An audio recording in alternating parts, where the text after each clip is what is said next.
on a cette théorie de dire est-ce qu'un aliment est bon, est-ce qu'un aliment est gras, est-ce qu'un aliment est salé, est-ce qu'un aliment est trop sucré. Et en réalité, on oublie que ce qu'on devrait vraiment regarder, c'est lorsqu'on les associe tous, ces aliments, est-ce que leur combinaison est bonne pour le corps ou est-ce qu'elle n'est pas bonne. AVS avec Philippe Robichon.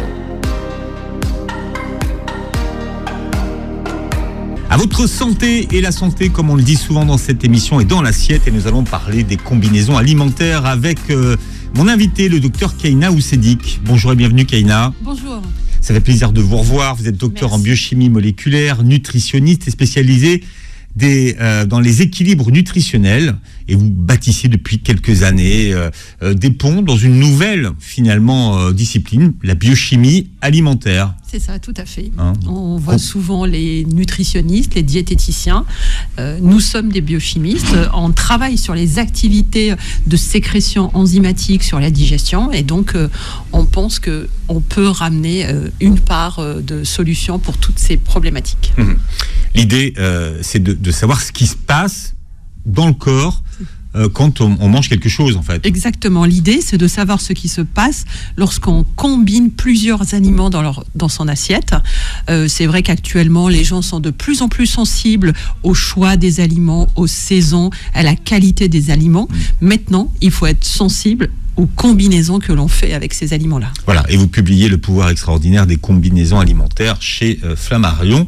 C'est vrai que quand on regarde les animaux, ils sont assez mono-aliments. Tout à fait. Nous, alors là, quand on mange, on combine un tas d'aliments. Tout à fait, exactement. Et puis, nous, lorsque nous mangeons, nous combinons plusieurs aliments, mais allez savoir pourquoi. Lorsqu'on parle, on va parler par aliment, par mono-alimentation. Donc, on a cette théorie de dire est-ce qu'un aliment est bon, est-ce qu'un aliment est gras, est-ce qu'un aliment est salé, est-ce qu'un aliment est trop sucré. Mais on ne va pas jusqu'au bout de notre raisonnement. On parle d'aliments, de mono, on parle tout le temps d'un aliment. Alors on me dit souvent le fromage c'est bon, c'est mauvais, le beurre c'est bon, c'est mauvais. Et en réalité on oublie que ce qu'on devrait vraiment regarder, c'est lorsqu'on les associe tous, ces aliments, est-ce que leur combinaison est bonne pour le corps ou est-ce qu'elle n'est pas bonne. C'est-à-dire que si on était mono-aliment... il n'y aurait pas de problème. Voilà, c'est ça que ça veut dire. Tout à fait. Et qu'on mangeait cru. Exactement. C'est ça qu'il faut comprendre. Alors, manger cru, on s'aperçoit qu'il y a de plus en plus de personnes qui ne supportent pas le cru, car n'oublions pas qu'on a ce qu'on appelle des petites bactéries qui peuplent nos intestins, notre microbiote, et qui a évolué avec les décennies. Et donc, le microbiote d'aujourd'hui va plutôt préférer le cuit, alors pas trop cuit, mais légèrement cuit, c'est-à-dire dégorgé des sels minéraux, des vitamines, de l'eau. Il faudrait quand même cuire un petit peu ces aliments pour les rendre plus digestes. Mais nos ancêtres, ils cuisaient pas. Nos ancêtres ne cuisaient pas, mais il ne faut pas oublier que celui qui a fini par évoluer, devenir intelligent, a quand même commencé à cuire ces aliments. Alors, la digestion, puisque c'est de ça qu'on va parler ce matin, c'est un processus mécanique ou un processus chimique ? Alors, la digestion, c'est un processus mécanique et chimique. Donc, les deux. Exactement. Lorsque vous allez mettre un aliment dans la bouche, on dit attention, il faut mastiquer. Donc, la mécanique des dents joue énormément dans cette première partie de digestion. Mais n'oublions pas toute la partie chimique qui est sécrétion enzymatique, la salive, les sécrétions du suc gastrique, du suc intestinal.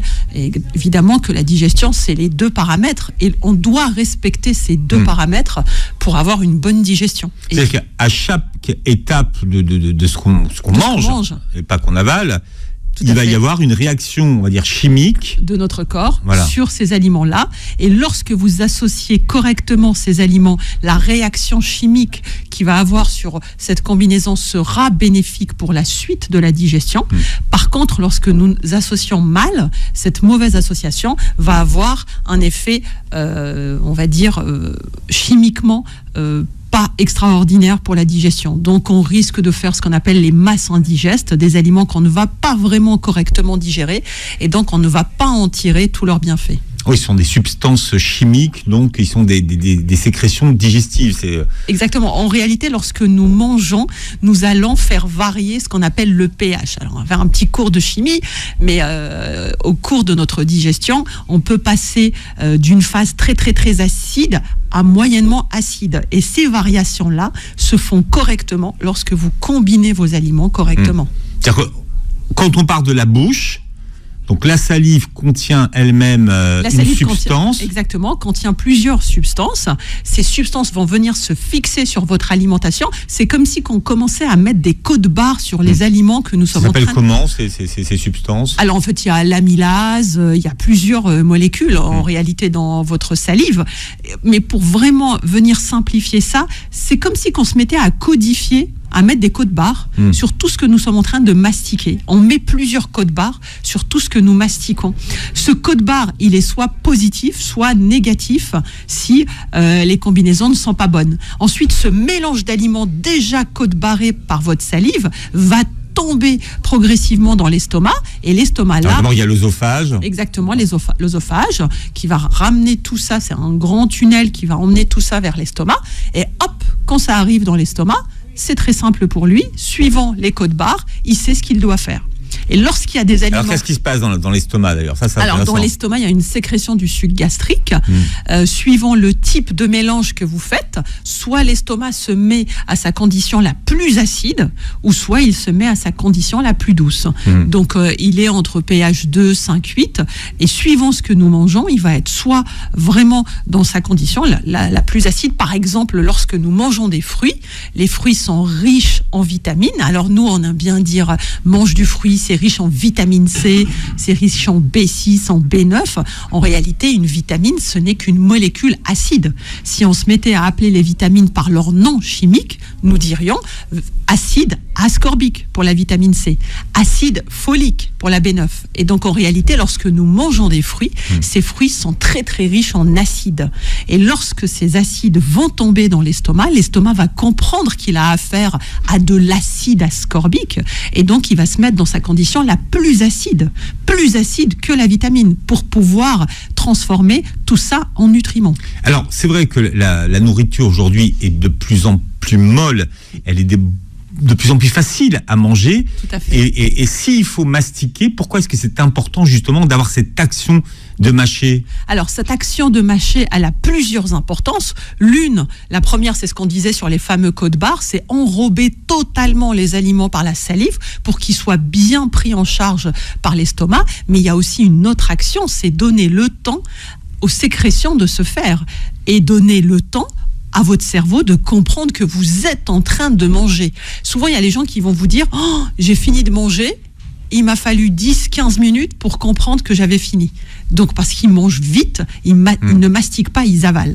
Donc, la mastication est bénéfique et sur le plan chimique pour que la digestion se fasse correctement, mais aussi pour qu'au final, vous ayez une satiété. Donc, laissez le temps aux sécrétions de démarrer et laissez le temps à votre cerveau de comprendre qu'il a également démarré son repas. Alors, on va prendre l'exemple de ceux qui avalent ces compotes aujourd'hui. Oui, c'est ça. C'est des petits tubes qu'on suce. Alors, on me dit, oui, j'ai fait une compote de pommes. Quand vous regardez une compote de pommes, enfin, là, c'est ça, c'est vraiment les petites pockets qu'on suce. En réalité, quand vous regardez, c'est fait avec 3-4 pommes en moyenne. Alors, la question, c'est est-ce que vous aurez mangé 3-4 pommes? Donc, on aurait mastiqué, on aurait mangé 1 ou 2 pommes. Et là, comme on mastique pas et tout est sous forme de purée, on est capable d'avaler 3 pommes ou 4 sans s'en apercevoir. Alors, c'est pareil pour la soupe, d'une certaine Exactement, façon. Qu'est-ce que ça change pour l'action de digérer chimiquement? Exactement. Alors, si on ne mastique pas et si on ne passe pas le temps nécessaire à ces aliments dans la bouche, ils ne sont pas enrobés, ils ne sont pas code-barrés. Et donc, arrivé dans l'estomac ne va rien faire. C'est un liquide. Il ne fait que passer par l'estomac. Il va continuer sa traversée vers les intestins. Ah, c'est-à-dire qu'il ne s'arrête pas? Ah ben non. Qu'est-ce qui va l'arrêter? Ah oui.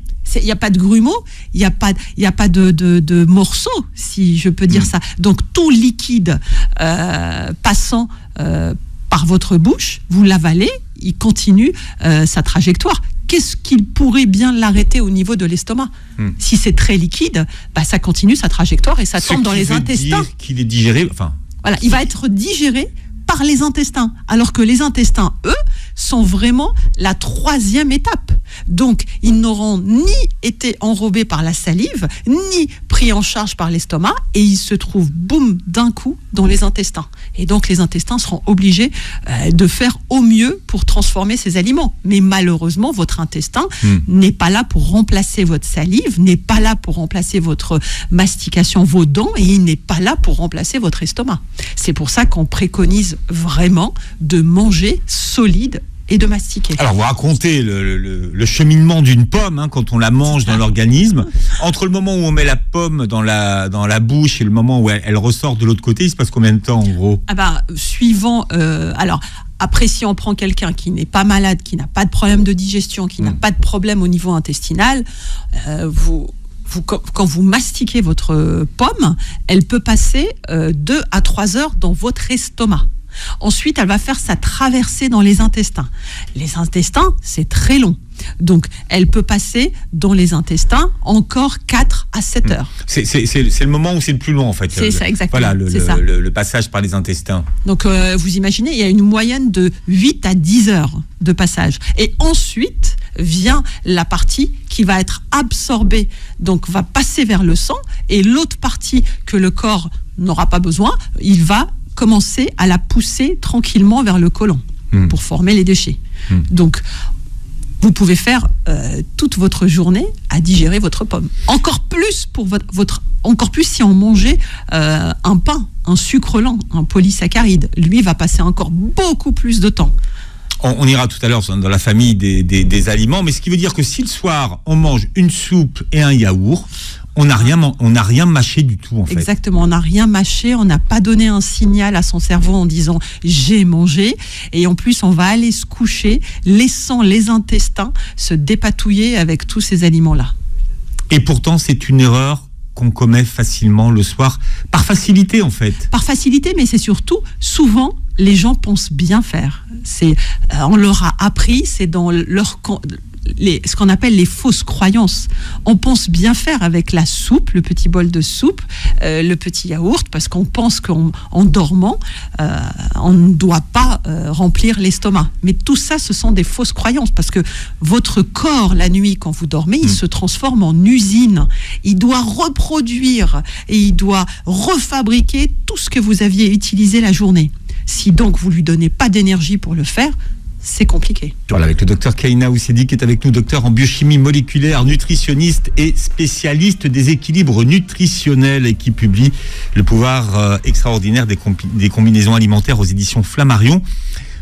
Au départ, quand vous avez commencé à vous intéresser en tant que chimiste à ces combinaisons alimentaires, c'était pour vérifier l'efficacité de traitements médicaux. Voilà, au départ... Il faut expliquer aux gens pourquoi. Exactement. Au départ, j'entends parler souvent de ce qu'on appelle les combinaisons alimentaires de Shelton.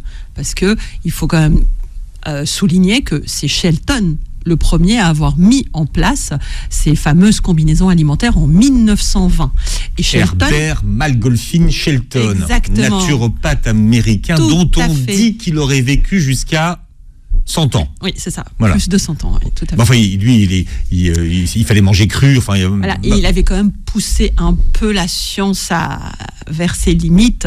Il avait même fait des tests sur des patients. Donc, c'était un petit peu... Voilà, oui, mais c'était un chercheur aussi. Ça fait partie de ces chercheurs fous à l'époque. C'est exactement ça. Voilà. C'était un chercheur fou. Ouais. Et c'est lui qui a vraiment mis le doigt en premier sur ces fameuses combinaisons alimentaires. Mais plus tard, on a eu des Américains, des Canadiens, des Suisses qui se sont intéressés aux combinaisons alimentaires.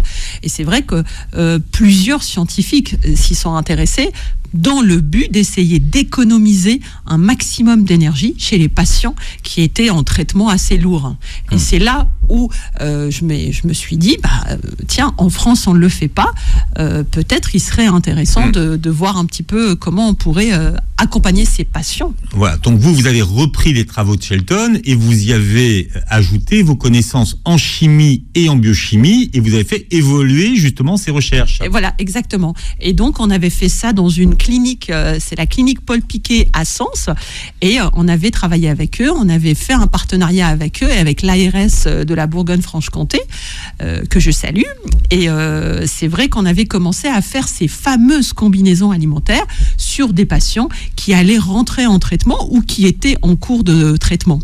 Et l'objectif, c'était bien combiner ces aliments pour épuiser un minimum d'énergie, pour ne pas trop dépenser d'énergie sur ces digestions et avoir suffisamment d'énergie pour pouvoir tenir les traitements qui sont quand même assez costauds en chimio. Voilà, et vous vous êtes intéressé notamment à la façon dont notre système digestif s'adaptait à ces molécules. Exactement. C'est ça qu'il faut comprendre. Exactement, c'est ça. Et donc, étant donné qu'on a plusieurs molécules que nous utilisons en France pour différentes chimiothérapies, on s'est intéressé à l'effet de chacune de ces molécules sur le tube digestif versus si on faisait les combinaisons alimentaires, comment on pouvait venir soulager les patients. Et c'est ce que nous avons fait pendant 5 ans à la clinique Paul Piquet de Sens. Voilà, et vous vous êtes intéressé à des questions comment trouver le bon dosage et le bon moment pour prendre un médicament.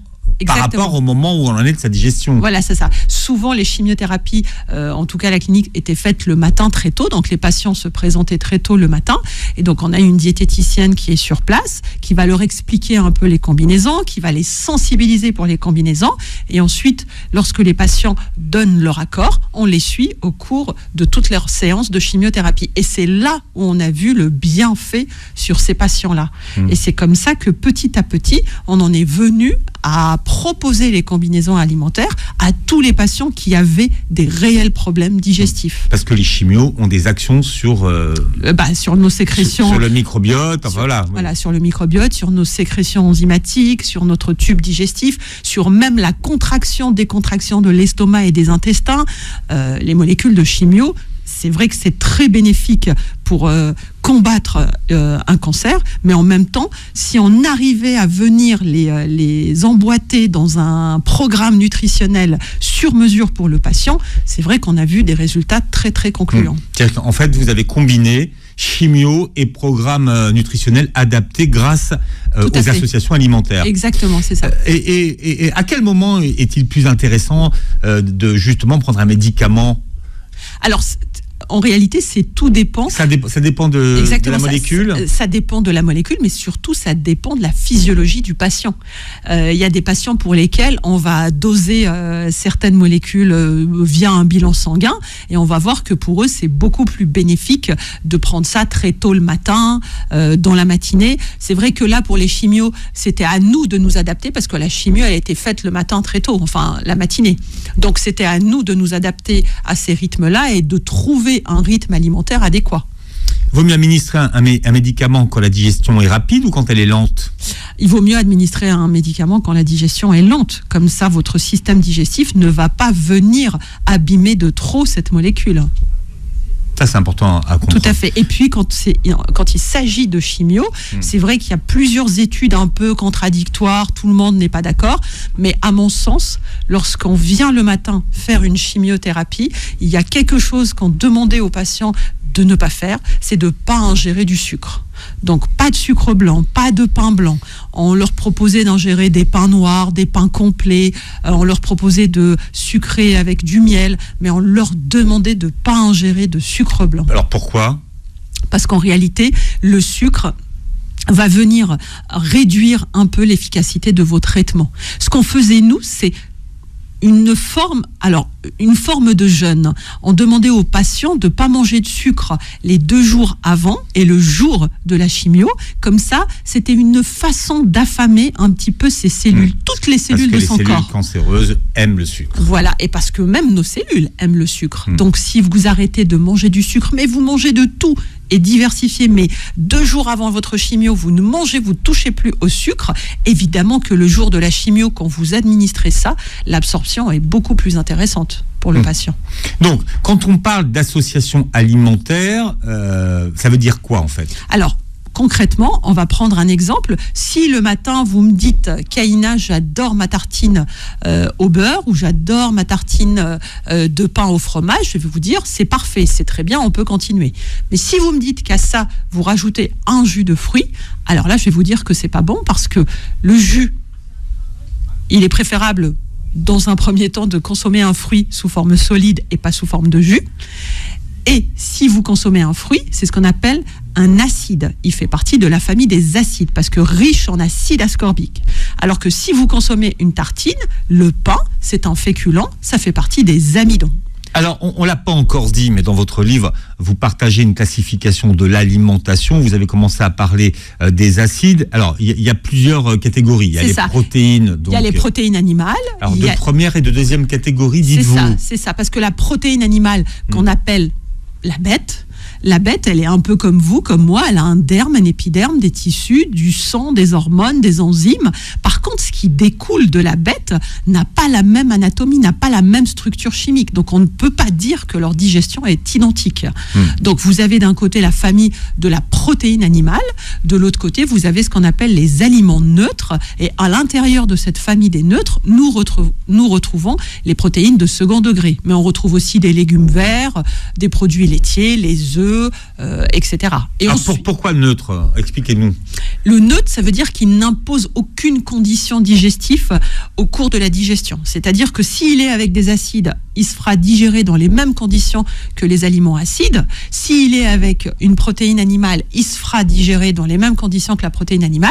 Et s'il est avec les amidons, il se fera digérer dans les mêmes conditions que les amidons. Donc, ce qui veut dire que les aliments que vous classez dans la catégorie des aliments neutres peuvent être associés à tous les autres aliments. À toutes les autres catégories. C'est ça que ça veut dire. Voilà, exactement. Alors, qu'est-ce qu'on a dans les aliments neutres, par exemple ? Alors, on a les légumes verts, on a, pour les citer, on peut avoir le haricot vert, le poireau, les asperges, les courgettes, les avocats, les tomates. Et oui, ce ne sont pas des acides quand on parle de la chimie. C'est fou, voilà, parce qu'on a l'impression que c'est acide, la tomate. On a l'impression que c'est acide, mais par contre, la réaction chimique qu'elle va initier dans l'estomac n'est pas du tout acide. Donc le neutre, ça n'a rien à voir avec le goût ou des aigreurs qu'on pourrait avoir. Tout à fait, c'est exactement ça. Qu'il faut comprendre. Exactement. Le neutre, ça veut dire juste que ça n'impose pas de conditions particulières. Par contre, nous avons deux grandes familles qui, elles, imposent vraiment leurs conditions.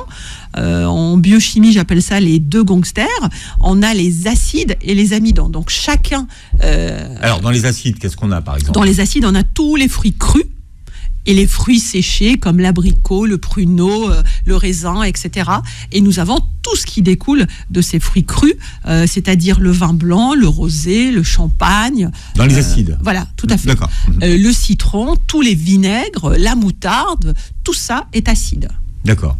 Et là aussi, c'est un rapport avec le goût acide ou pas du tout ? Non, parce que c'est rempli d'acide ascorbique et de tout ce qu'on utilise, de toutes les vitamines. D'accord. Voilà. Ou donc de certains conservateurs qui sont aussi des acides. Donc ça, c'est la famille des acides. Ensuite, vous avez parlé des amidons. Voilà. Donc, qu'est-ce que vous mettez, Kaina, dans les amidons ? Alors, dans les amidons, nous avons ce qu'on appelle les céréales, donc les polysaccharides, les sucres lents. Vous avez le blé, l'avoine, le seigle, toutes les céréales. Et vous avez aussi les légumes secs, les lentilles, les pois chiches. Attention, les petits pois font partie des amidons. Et aussi les fèves, la betterave. C'est parce qu'ils sont sucrés, c'est ça ? Non, parce qu'ils ont des polysaccharides. Ça veut dire que leur structure, c'est plusieurs sucres attachés les uns à côté des autres. Ça fait comme des colliers de perles. Et donc, plus on a des chaînes de sucre, et plus ils sont polysaccharides, donc complexes à la digestion. Donc, si on veut manger en respectant le principe de l'association alimentaire, il faut déjà qu'on connaisse les grandes familles. Exactement. Des aliments pour les associer. Exactement. Et souvent, ce qui revient souvent dans ces dernières décennies, ce qu'on appelle le fameux côlon irritable, où les gens vous disent je crois que j'ai un côlon irritable, ou je crois que j'ai les intestins poreux, j'ai mal tout le temps quand je mange.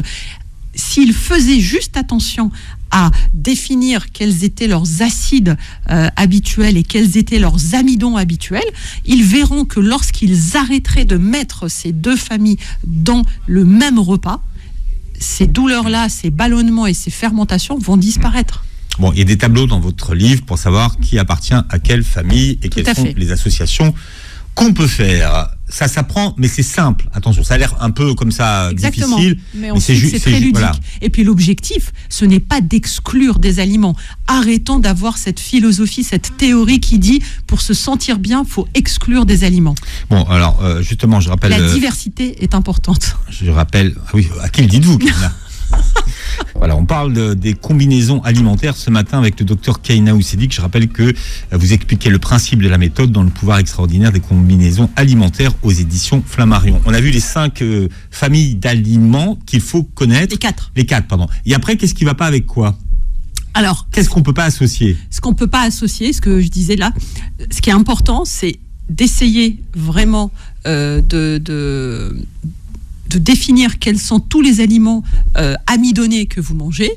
Par exemple, le pain, le riz, les pâtes, les fèves, les lentilles, les petits pois, les carottes, les betteraves, tout ça, ce sont des amidons. Donc attention, lorsque vous voulez récupérer tous les bienfaits qui sont dedans, que ce soit les vitamines, les minéraux, etc., attention à ne pas mettre par-dessus ou avec des acides, c'est-à-dire le vinaigre, le citron, les fruits crus, etc. C'est ces 2 familles vraiment qui actuellement posent réellement des problèmes de digestion chez la plupart des gens que l'on voit. Alors on va prendre un exemple. Je mange des pâtes. Non, je veux un exemple avec l'avocat parce que ça m'a troublé. Oui, l'avocat, tout à fait. Donc toast à l'avocat. Toast à l'avocat. L'avocat est un neutre. Alors, l'avocat est un neutre, le toast c'est un amidon. Et vous dites qu'on ne peut pas mettre de jus de citron.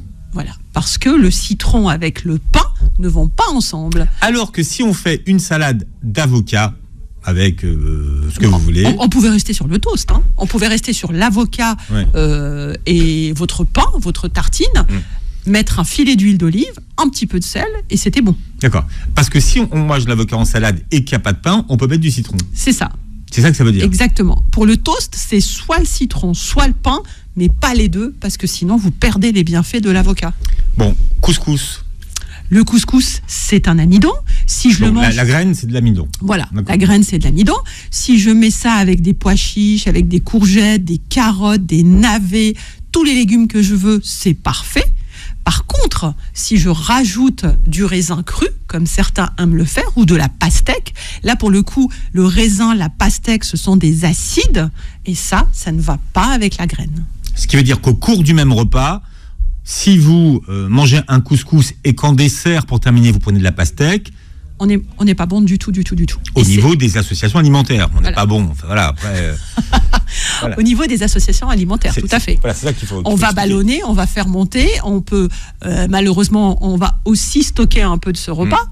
Alors que si nous avions fini par des fruits cuits ou avions fini par un yaourt, par exemple, on n'aurait pas été dans le même problème. Ça fonctionnait avec le fruit cuit et les yaourts, alors qu'un fruit pas cuit, ça marchait pas. Tout à fait, parce que le fruit cuit, lorsque vous l'avez cuit, vous avez détérioré la vitamine.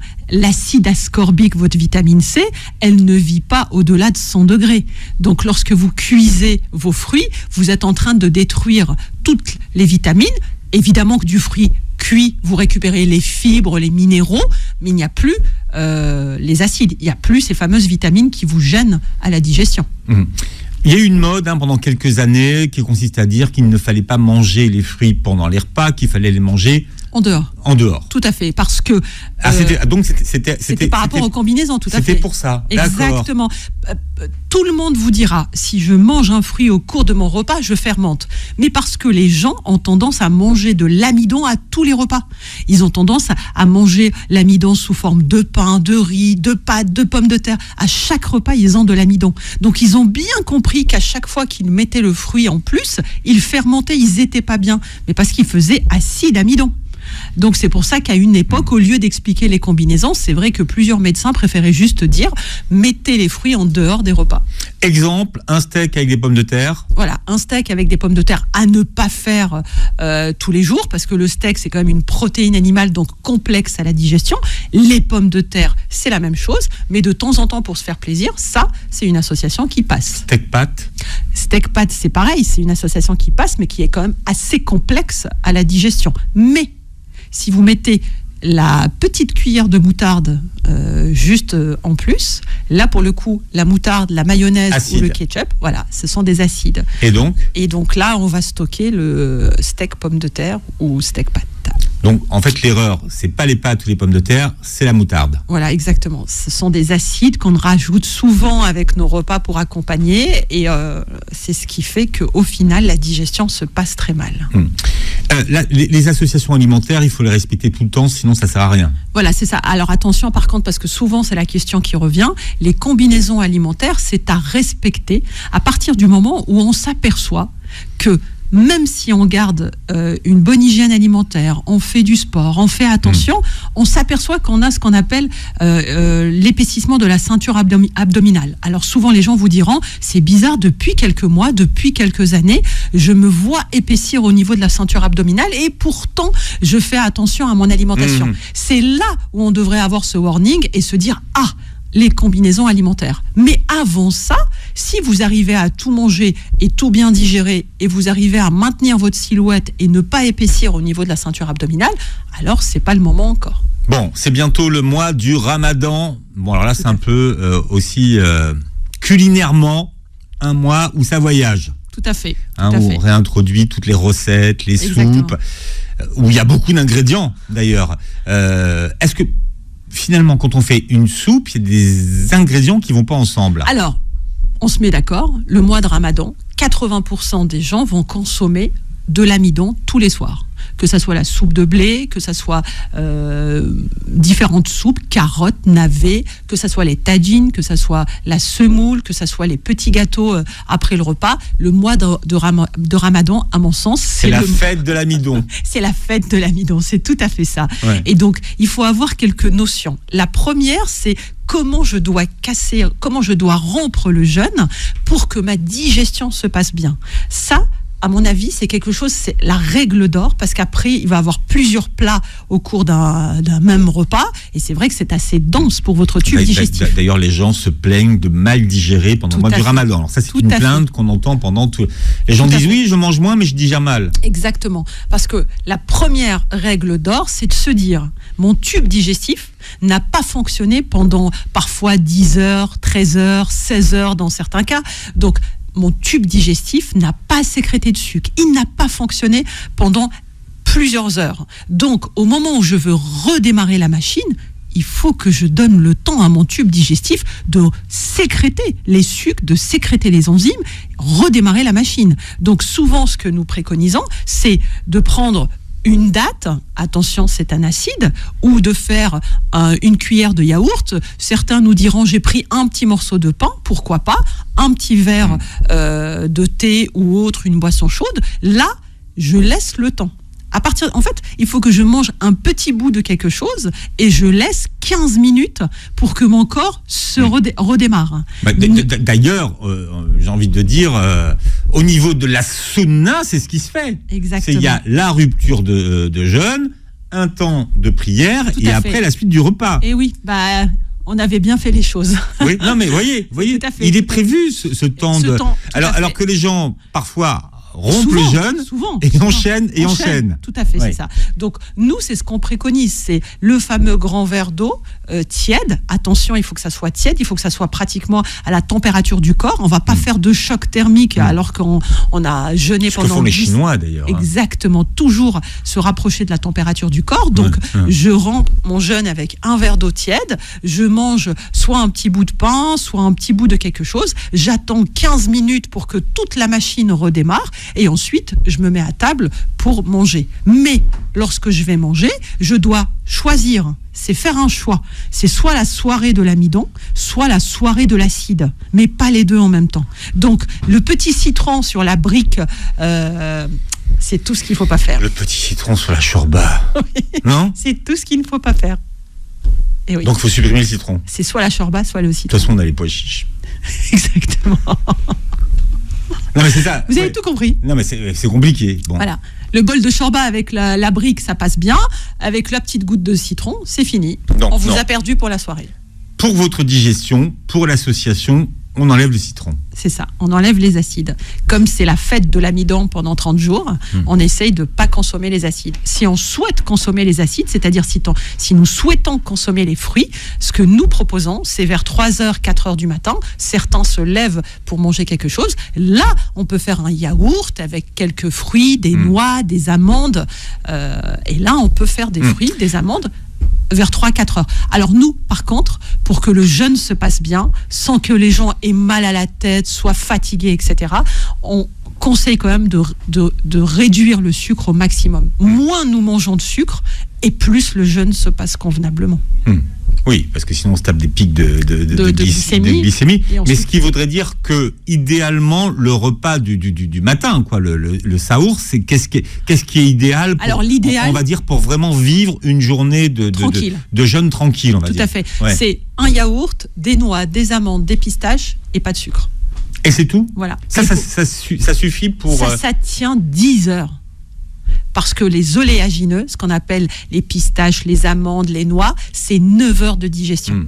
Donc vous mangez ça dans un yaourt, vous êtes tranquille pour toute la journée. Tarek, les pistaches, c'est pas Benenuts, hein. Enfin... Oui, c'est les vrais pistaches naturels. D'ailleurs, je préfère les pistaches naturelles. Non, c'est ce que je vous dis, parce que si vous pensez que c'est la pistache... Ah non, sans sel, sans sucre. Vous voyez ce que je veux dire ? Non, on n'est pas en train de parler de ça. Hein, tout à fait, exactement. Après, il y a aussi des amoureux de fruits à qui on ne peut pas enlever totalement les fruits. Donc, on leur conseille d'utiliser soit des fruits rouges, soit un kiwi, mais ne pas aller sur les fruits trop sucrés. Donc, en fait, il faut éloigner la consommation des fruits des repas. Tout à fait. D'accord ? Donc 3-4 heures, c'est suffisant pour la digestion ? C'est pas assez. Parce que le ramadan, c'est la soirée Amidan, et la soirée Amidan, c'est des sucres lents. À partir du moment où vous les avez mangés, la shorba, les briques, c'est pas 3 heures de digestion, c'est minimum 5 heures. D'accord, 5 heures. Donc ça, oui, bon, d'accord. Et c'est pour ça que c'est mieux de consommer ces fruits plutôt vers 3-4 heures du matin. Oui, parce que la pastèque, c'est le fruit, j'ai envie de dire, c'est le fruit du mois de Ramadan. Voilà, mais c'est très très sucré. Et on se rend pas compte qu'on mange des grosses quantités et ça reste quand même du sucre. Les gens me disent oui, c'est du bon sucre. Non, à mon sens, le raisonnement, c'est pas le bon sucre et le mauvais sucre. À mon sens, il y a un sucre industriel qu'il faut éviter parce que celui-ci vous emmène très vite vers le diabète, et un sucre naturel, mais qu'il faut manger avec modération parce que lui aussi, au final, il peut vous emmener vers le diabète. C'est pas parce que c'est des fruits qu'il faut exagérer. Exactement. C'est pas parce que c'est naturel que c'est à volonté. Oui, c'est quand même du sucre et il faut faire attention à sa consommation de sucre. Bon, les combinaisons alimentaires, il y a quelques principes de base à comprendre. Tout à fait. Et à connaître. Voilà. Et pas d'acide avec les amidons. Si vraiment on doit retenir quelque chose, c'est pas la brique avec le citron, c'est pas les pâtes et le fruit derrière. C'est vraiment le principe, c'est ça. C'est arrêtons de mettre du citron sur ses carottes, sur ses betteraves, tout ça. Faut changer sa façon de manger. C'est-à-dire, le citron n'est pas interdit, la betterave, les carottes ne le sont pas non plus, mais pas au sein du même repas. Bon, voilà, c'est simple. Et la suite est dans votre livre, Kaina Oussedik, ça s'appelle Le pouvoir extraordinaire des combinaisons alimentaires. Chez Flammarion, merci d'avoir été avec nous. Merci à vous. Vous réécouterez cette émission qui se réécoute très bien en podcast sur beurrefm.net et vous verrez la vidéo sur notre chaîne YouTube. Merci et très belle journée santé sur Beurre FM. Merci, à bientôt, Kaina. Merci, au revoir.